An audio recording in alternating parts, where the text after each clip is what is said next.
বন্ধুরা, এই যে দেখো করলা। তোমরা তো গাছ দেখতে পছন্দ করো, তাই এই দেখাচ্ছি আর কি করবো।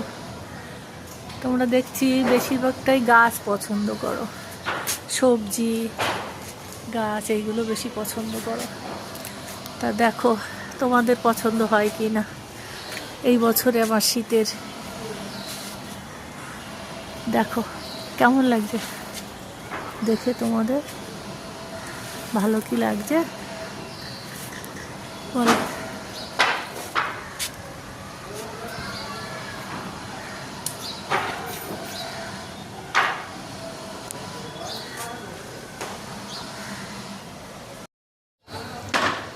দেখো বন্ধুরা, ওই যে কোথায় কোথায় করে বসে আছে, এই দেখো, দেখেছো।